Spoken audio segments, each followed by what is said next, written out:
तो फ्रेंड्स, मैं मनीष। आज मैं एमपी बोर्ड कक्षा 12वीं का हिंदी विशिष्ट का सैंपल पेपर लेकर आया हूँ। इस सैंपल पेपर में आए हुए सभी प्रश्नों को मैं बताने वाला हूँ। प्रश्न पत्र का पैटर्न किस प्रकार से होगा, इन सभी चीज़ों के बारे में मैं आज बताने जा रहा हूँ।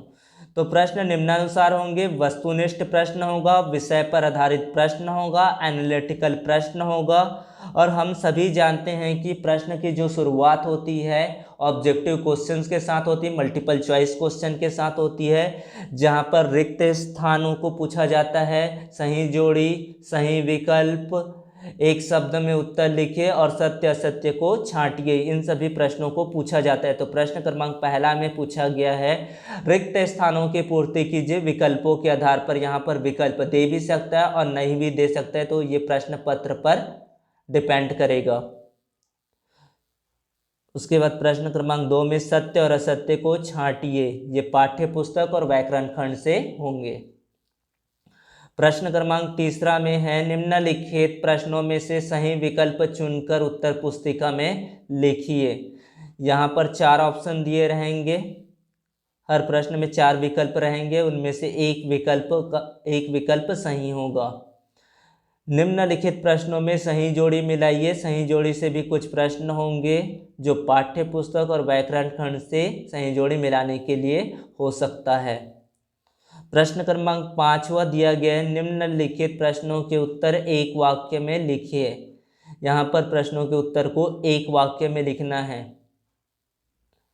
उसके बाद प्रश्न क्रमांक 6वां दिया गया है, निम्नलिखित में से किन्हीं 3 प्रश्नों के उत्तर लिखिए। यहाँ पर अब यानी कि विकल्प दिया, यानी कि किन्हीं 3 प्रश्नों के ही उत्तर देना है, जिसका शब्द सीमा रहेगा 75 से 100 शब्दों में देना है। ये 3 अंक के प्रश्न होंगे।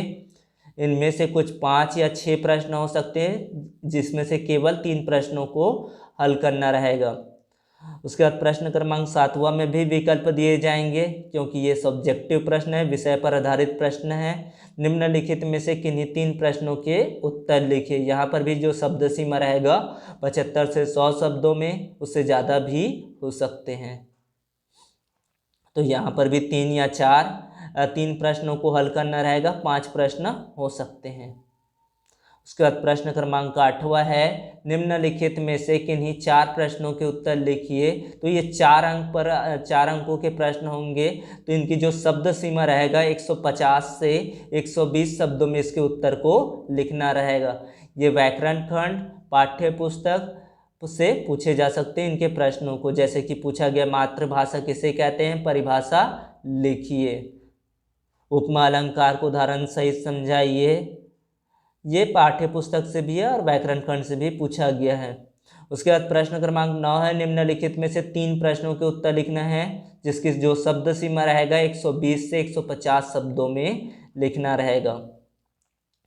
जैसे कि रूपांतरित कीजिए, यानी कि निम्नलिखित वाक्यों को कोष्टक में दिए गए निर्देशानुसार रूपांतरित कीजिए। लता के गायन की कोई 3 प्रमुख विशेषताएं लिखिए। इस तरह से प्रश्न हो सकते हैं। उसके बाद प्रश्न क्रमांक 10वां पूछा गया, निम्नलिखित में से किन्हीं 3 प्रश्नों के उत्तर लिखिए। यहाँ पर भी जो शब्द सीमा रहेगा, जो पहले देख चुके हैं, 120 से 150 शब्दों में रहेगा।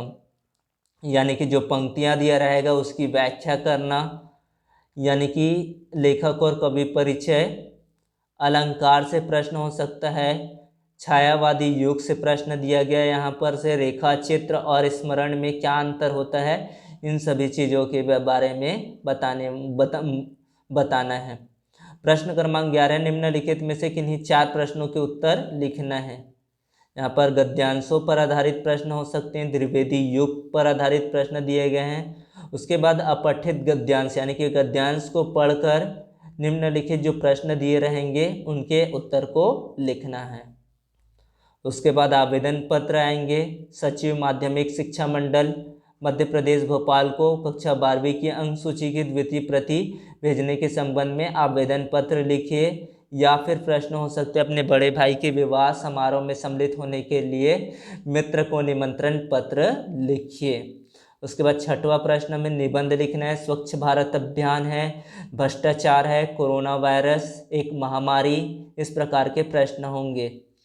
तो इन सभी प्रश्नों को देखने के बाद यह तो पता लग जाता है कि इस बोर्ड परीक्षा का पैटर्न किस प्रकार से रहेंगे और किस प्रकार से हमें तैयारी करना है। Thanks for watching my video, please subscribe here. Thank you.